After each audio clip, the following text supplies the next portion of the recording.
ভাই এগুলা তো খাওয়ার জন্য একদম পাগলা হয়ে গেছে, এই যে উড়া দুরা খাইতেছে।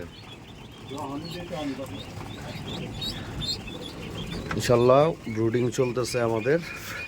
আমার বড় ভাই সুমন ভাই, ওনারে প্রায় প্রায় আমি বিভিন্ন প্যারা দিই যে ভাই আমার এটা করে দেন ওইটা করে দেন।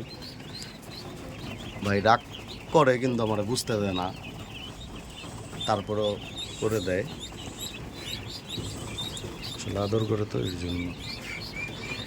যাই হোক, শোন ভাই একটু তাকান, ভাই একটু তাকান ক্যামেরার দিকে। এই যে উনি হচ্ছে গিয়ে আমার ভাই, আসলে ভাই না আমার দাদা।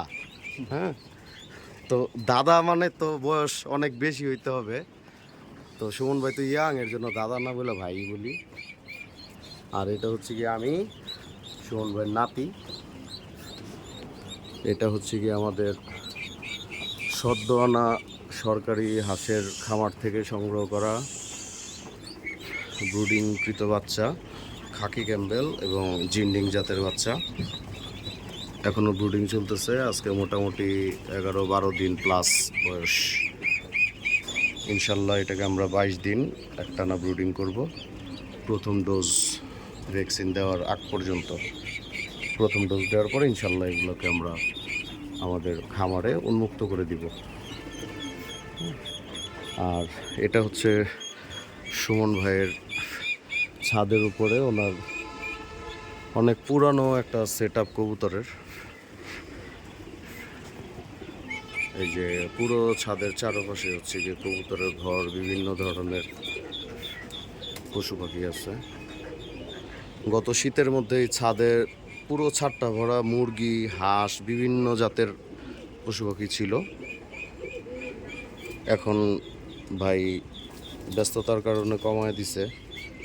এই যে এগুলো হচ্ছে টার্কির বাচ্চা। এই বাচ্চাগুলো উনি নিজে টার্কি পেলে সেটা ডিম থেকে ইনকিউবেটরের মাধ্যমে উনি বাচ্চা ফুটে নিচ্ছে। দেখেন বাচ্চাগুলো মাশাআল্লাহ কতটা কোয়ালিটিফুল। তো কেউ যদি বিভিন্ন ধরনের বিভিন্ন জাতের কবুতর, হাঁস, মুরগি সংগ্রহ করতে চান, আমার বড় ভাই সুমন ভাইয়ের সাথে যোগাযোগ করতে পারেন। প্রি বুকিং দিয়ে রাখলে আপনারা যেটাই চাবেন সেটা ইনশাল্লাহ পাবেন আশা করি।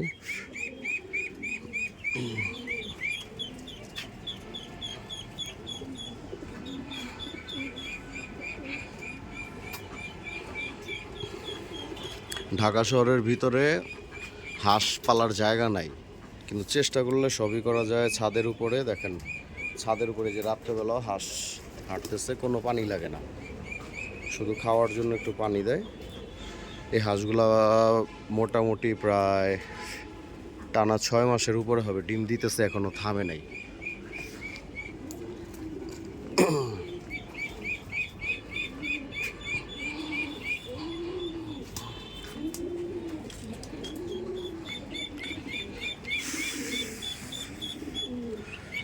এই যে একটা ঘুঘু কোত্থেকে আসছে জানি না।